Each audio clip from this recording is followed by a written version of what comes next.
Time now to dig into some of the big stories of the week with the Inside Utah Politics panel. This week we have State Representatives Steve Handy and Andrew Stoddard. Gentlemen, great to have you with us. Thanks for being here. Thank you. Thank you.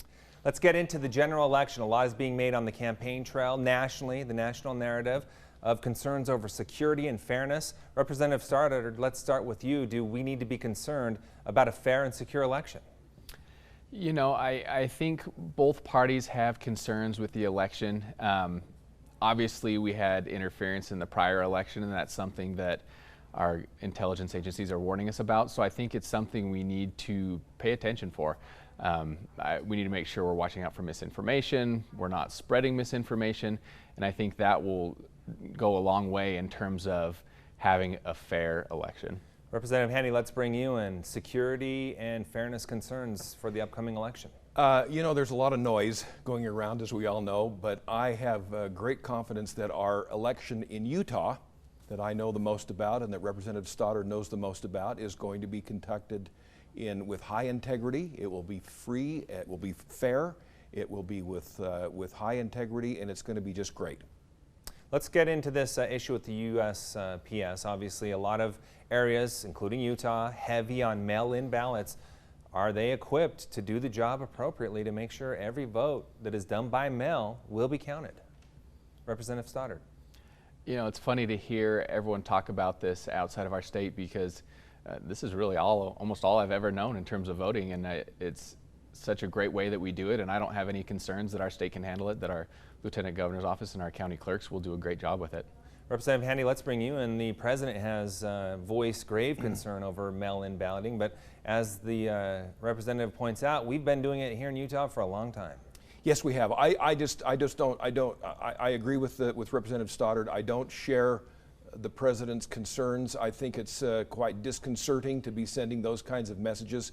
I was early in my legislative career in 2012 when we dipped our big toe into vote by mail, and it has worked marvelously. I'm a Davis County legislator. I've gone and seen the counting process, socially distanced, and seen the counting process. There's high integrity. It is an amazing process. We ought to have and can have confidence in the upcoming election. Okay, you guys addressed the upcoming election in the special session. Representative Handy, you specifically had a bill. Talk to us about how the changes are being made to make sure that we do have access to the polls. Yeah, thank you very much. This was a bill that Senator Wayne Harper and I ran in the special session on the 20th. And what the bill really does is it really affirms, I think because of some of the noise, it reaffirms that it will be vote by mail. Each county must conduct an in-person voting process.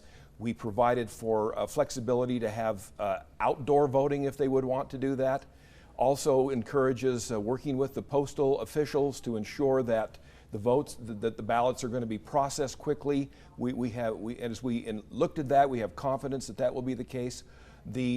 Also calls for a public information campaign that'll be paid for out of some of the CARES Act money conducted by the Lieutenant Governor's office. Also talks about this issue of ballot harvesting, that you can't have one person pick up a lot of ballots and mail them. There are some exceptions within your own family, of course, but I think it was a really good bill that got some clarity and some direction for the election going forward. Okay, let's move on to another very interesting topic, and that is safety across the country. Again, a very big talking point on the national narrative. We heard it a lot in the Republican National Convention, that they were trying to make the case that President Trump and the Republican Party is the party and the way that will keep Americans more safe after November 3rd. Representative Stoddard, let's start with you on your thoughts there. And this is, as a prosecutor, this is an issue that's especially important to me. And I think it's something that the President is blowing out of proportion. Obviously, he's spreading a lot of misinformation in terms of our safety. And I think he's trying to use fear to get extra votes. And I think that's unfortunate because, you know, what we're seeing in terms of rioting and looting is very minimal compared to the amount of peaceful protesting that we're seeing. Representative Handy, is that a winning message for the Republicans on a national stage? We are the party that will keep you safe. You know, I think it is pure and it's nothing more than political rhetoric. It really is. It's bloviating. Let's stick to the issues. What is it that you can do that will you know, why should we vote for you? This is all a distraction. we are going to have an excellent election, and people are going to be safe. We've learned a lot about this through the pandemic over these last 6 months. People know how to do it. It shouldn't be a political issue. Everyone wants to be safe going to the ballot box or voting by mail.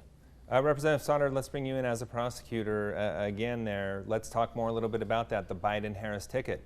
The president and other big Republicans are trying to say, you go that way, and they're not going to keep you safe, you know, when we're talking about these riots and looting that we're seeing going on across the country. Any truth to that? No, absolutely not. And I think it's a little bit ironic that that's the America that we're in now, and saying this is what you're going to see more of.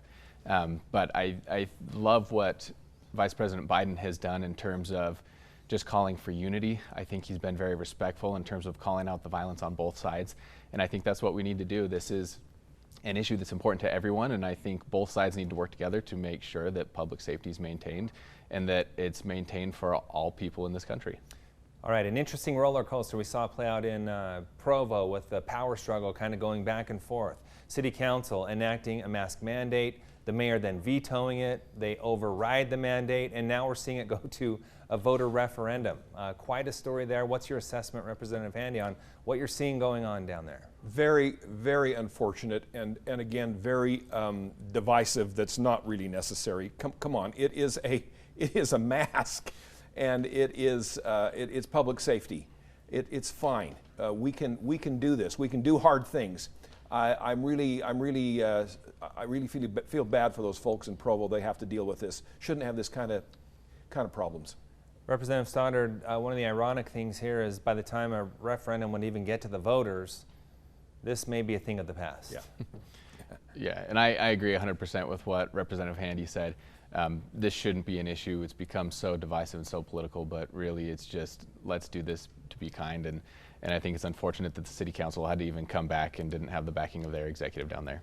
Representative Handy, talk about why this has become political. This really has become kind of a right versus left thing. Why do you think that happened?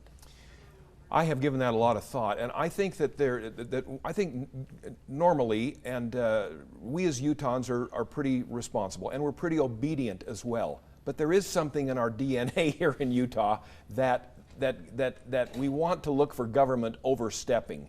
And for some people, this is government overreach and government overstepping. For me, it's just common sense. I don't get it. I don't get why it's seen as government overstepping. We can do this. Listen to the health professionals. We're flattening the curve. We can get rid of this thing until we get a vaccine. And so let's just use common sense. Representative Stoddard, we have seen most districts go back to school. Salt Lake City will do so this week online. But we're already starting to see some schools have to modify the way they're doing things because of outbreaks. Your assessment of that? Yeah, and I think that's to be expected when you have large groups of people together. This is something that's very concerning to me. I have kids in school. My wife's an educator, so it's something we've been paying close attention to. And I hope that people are complying not just in school with the mask requirement, but outside as well. Some of the behavior I've seen on social media is very concerning in terms of that these kids are good at school, wearing their masks, socially distancing, and then they get out and get together in close quarters and really aren't being smart about the way they're handling themselves. And that makes it so much easier to spread. Representative Handy, your thoughts on what we've seen from schools as they have rolled out the new year so far? Hey, very interesting. In Davis County, where I am from, my wife is also an educator in the district office. She told me just the other day she was out at 2 of our high schools. We have 10 high schools in Davis County. She was out at 2 of the high schools. The kids in the high schools wearing masks, social distancing, doing their thing. But as soon as school's out, they're in the parking lots, masks are off, they're in the cars, and I don't know how you control that. You just can't. So what that's going to mean is that there are going to be infections that are going to occur. And so let's not be surprised when you have outbreaks in various schools. And I think our administrators are doing just a terrific job to kind of keep things under control. We need to support them and work with them. We're all looking for common sense solutions. We're going to have to end it on that note. Great conversation, gentlemen. Appreciate having you with us. Thanks for being here.